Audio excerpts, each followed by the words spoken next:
السلام علیکم fourth year. آج ہم نے تعارف علم فقہ پڑھنا ہے۔ جیسا کہ آپ جانتے ہیں کہ ہمارے سلیبس میں فورتھ ایئر کے سلیبس میں ایک ہمارا پورشن ہے متن فقہ کے متن کا، جس میں سے آپ کو ایک عربی عبارت آتی ہے جس کا آپ نے ترجمہ اور تشریح کرنا ہوتا ہے، اور اس چیپٹر کا آپ نے خلاصہ بیان کرنا ہوتا ہے۔ تو فقہ کا چیپٹر ہم نے کلاس میں اس کے کچھ ٹاپکس پڑھے ہیں کہ ہاں ہم فقہ کا تعارف ایک دفعہ مزید ریویژن کے ساتھ پڑھ لیتے ہیں۔ فقہ کا کیا تعارف ہے؟ متن فقہ پڑھنے سے پہلے ایک مرتبہ آپ کے کنسیپٹس کلیئر ہو جائیں کہ فقہ کہتے کسے ہیں۔ فقہ عربی زبان کا لفظ ہے جس کے لغوی معنی کسی چیز کے جاننے یا سمجھنے کے ہیں، اور اسی طرح حدیث نبوی میں بھی اس کے یہی معنی مراد لیے گئے ہیں۔ جیسا کہ آپ دیکھیں، آپ صلی اللہ علیہ وسلم کی حدیث مبارکہ ہے، ترمذی شریف کی روایت ہے کہ لوگ تمہارے پاس دنیا کے مختلف حصوں سے دینی سمجھ بوجھ حاصل کرنے آیا کریں گے۔ جب وہ آئیں تو ان کے ساتھ اچھا سلوک کرنا، یہ میری وصیت ہے۔ اب اصطلاحی معنی کیا ہے؟ یہ تو تھے اس کے لغوی معنی۔ کسی بھی چیز کے آپ جب میننگ بیان کرتے ہیں، معنی مطالب سمجھاتے ہیں، آپ دو طرح کے اس کے معنی اور مطالب بیان کرتے ہیں۔ ایک ہوتا ہے اس کا لغوی معنی اور ایک ہوتا ہے اس کا اصطلاحی معنی۔ تو آپ نے جب اس کا اصطلاحی معنی بیان کرنا ہے، آپ بتائیں گے کہ شریعت اسلامی کی اصطلاح میں یہ لفظ صرف فقہ کا جو لفظ ہے، یہ صرف دینی مسائل کی سمجھ بوجھ کے لیے مخصوص ہے، جس کے ذریعے انسانی افعال کے بارے میں ان کے فرض، واجب، سنت، مستحب، مباح، مکروہ اور حرام ہونے کی حیثیت سے احکام الہی کی معرفت حاصل کی جاتی ہے۔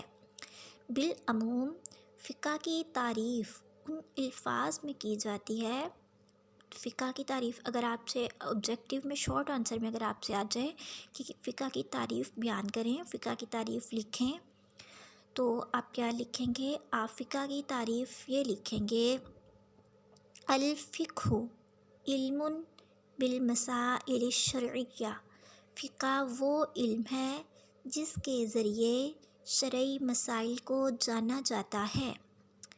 لیکن اس کے مقابلے میں ایک اور تعریف ہے جو علماء فقہ نے کی ہے اور اس کو زیادہ جامع تعریف مانا جاتا ہے۔ وہ کیا ہے؟ فقہ ان فروعی احکام شریعت کا علم ہے جو اس کے تفصیلی دلائل سے ماخوذ ہوں۔ ان شارٹ، اگر آپ نے اس کی عام الفاظ میں، سمپل ورڈنگ میں، سمپل الفاظ میں، سادہ الفاظ میں اس کا اپنے مفہوم بیان کرنا ہے تو آپ کیا بتائیں گے کہ فقہ اس خاص فن کا نام ہے جس میں اسلامی شرع کے احکام اور ان کے متعلقات سے بحث کی جاتی ہے، اور اس کے جاننے والے کو فقیہ کہا جاتا ہے۔ ٹھیک ہے؟ اور فقیہ جو ہوتا ہے اس کی تعریف کیا ہے؟ اس کی تعریف محققین نے یہ کی ہے کہ فقیہ وہ عالم ہے جو تدبر اور تفکر کے ذریعے احکام کے حقائق کا پتہ چلائے اور مشکل اور بند چیزوں کو واضح کرے۔ اور اسلام کی ابتدائی صدیوں میں یہ لفظ ہمیشہ مجتہد کے معنی میں بھی استعمال ہوا ہے۔ دیکھیں مجتہد کیا ہوتا ہے؟ اجتہاد کرنے والا۔ ٹھیک ہے؟ تو از اٹ کلیئر ناؤ؟ اور دوسری چیز یہ اسٹوڈنٹ، جب آپ ڈیفینیشن کسی بھی چیز کی آپ کو ڈیفینیشن آ جائے گی، جب آپ نے کوٹیشن بیان کرنی ہے، آپ نے تعریف ہمیشہ انورٹڈ کوماز میں لکھنی ہے، اور اس کو آپ نے، آپ کا جو پیج ہوگا اس میں آپ مارجن لائن لگاتے ہیں، دونوں طرف مارجن لائن لگاتے ہیں، مارجن لائن کے بھی درمیان میں تھوڑی تھوڑی آپ نے جگہ رائٹ اینڈ لیفٹ دونوں سائڈس پہ تھوڑی تھوڑی جگہ چھوڑ کے آپ نے پھر ڈیفینیشن لکھنا سٹارٹ کرنی ہے، کوٹیشن دین لکھنا سٹارٹ کرنی ہے آپ نے، اور اس کو انورٹیڈ کوماس میں لکھنا ہے. انورٹیڈ کوماس سے سٹارٹ کریں گے اور انورٹیڈ کوماس پہ ہی اس کا اینڈ کریں گے. Is it clear? Okay students, اب ہم علم فقہ کی فضیلت پڑھتے ہیں قرآن و سنت کی روشنی میں. تو دیکھیں اللہ تعالیٰ نے سورۃ بقرہ میں ارشاد فرمایا یؤتی الحکمۃ من یشاء ومن یؤت الحکمۃ فقد اوتی خیرا کثیرا، کہ جس کو اللہ تعالیٰ جس کو چاہتا ہے حکمت عطا کرتا ہے، اور جس کو حکمت ملی اسے حقیقت میں بڑی دولت مل گئی. اب آپ یہ دیکھیں کہ حدیث نبوی صلی اللہ علیہ وسلم میں حصول علم فقہ کو نعمت خداوندی قرار دیا گیا ہے.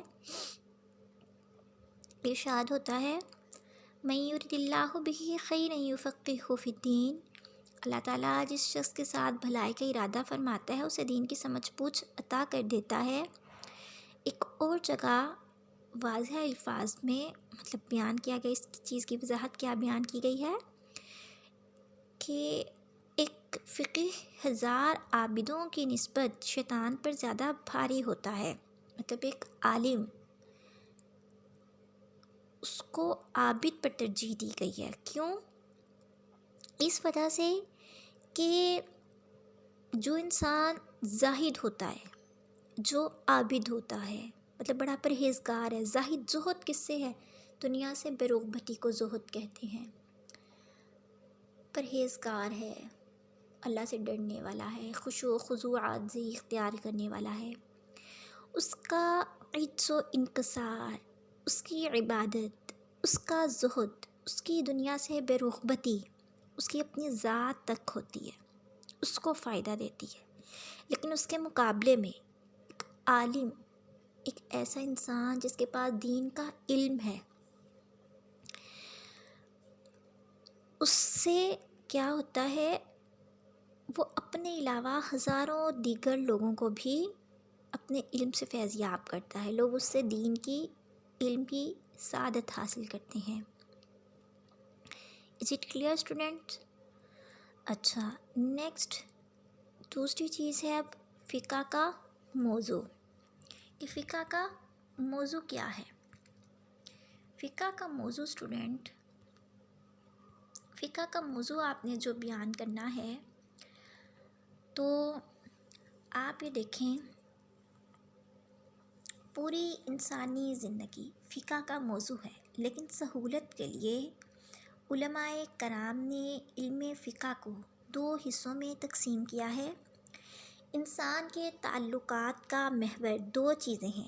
ایک انسان کا تعلق ہے اپنے خالق مالک سے، اللہ تعالیٰ سے. اس تعلق کو عبادات کا نام دیا جاتا ہے. دوسرا تعلق کیا ہے؟ ہم انسانوں کا، ہمارے ہی جیسے انسانوں سے. اس کو کیا کہا جاتا ہے؟ معاملات. یعنی کہ عبادات اور معاملات یہ 2 چیزیں ہیں. علم فقہ کی 2 شاخیں ہو گئیں. اس لحاظ سے کیا ہو گیا؟ علم فقہ کی 2 شاخیں ہو گئیں. ایک شاخ عبادات سے متعلق ہے جس میں نماز، روزہ، حج، زکوٰۃ سے متعلق دینی احکام کا تذکرہ ہے. دوسری کا تعلق کیا ہے؟ معاملات سے ہے، جیسے نکاح، طلاق، خرید و فروخت، جرائم وغیرہ کی سزائیں. بس علم فقہ زندگی کے تمام شعبوں کے متعلق دینی احکام معلوم کرنے کے ایک ذریعے کے طور پر سامنے آتا ہے. Okay students, is it clear? Okay students, آپ نے سمجھ لیا تعارف فقہ، فقہ کا تعارف، اور اس کی ڈیفینیشن آپ نے سمجھی. اس کے بعد میں آپ نے کیا ہے یہ دیکھا کہ فقہ کا موضوع کیا ہوتا ہے. اب جب ہم آگے متن فقہ پڑھیں گے تو پھر آپ کو یہ چیزیں سمجھ میں آئیں گی کہ جیسا کہ آپ نے کچھ چیپٹرز پڑھے، جیسے آپ نے سٹارٹ میں پڑھا تھا نمازوں کے اوقات کا بیان، نمازوں کی مطلب ادائیگی، اس کے بعد میں آپ نے پڑھا تھا نماز کے بارے میں، آپ نے اسٹارٹ والے چیپٹرز پڑھے ہیں، باب الاذان پڑھا آپ نے، ٹھیک ہے، کلاس میں جو آپ نے لیکچرز لیے تھے، تو وہ سب کیا تھیں؟ وہ عبادات سے متعلق۔ اب آگے کچھ ٹاپکس آپ مزید پڑھیں گے تو وہ ٹاپکس کیا ہوں گے؟ وہ ہمارے معاملات کے متعلق ہوں گے۔ تو اللہ تعالیٰ نے دیکھیں ہمیں دین دنیا دونوں کی آخرت دنیا سب کی بھلائی کی دعا سکھائی ہے نا۔ دین اور دنیا کی یکجائی کا جو تصور ملتا ہے اسلام میں، ربنا آتنا فی الدنیا حسنۃ وفی الآخرۃ حسنۃ وقنا عذاب النار۔ انسان روح اور جسم دونوں سے مرکب ہے، تو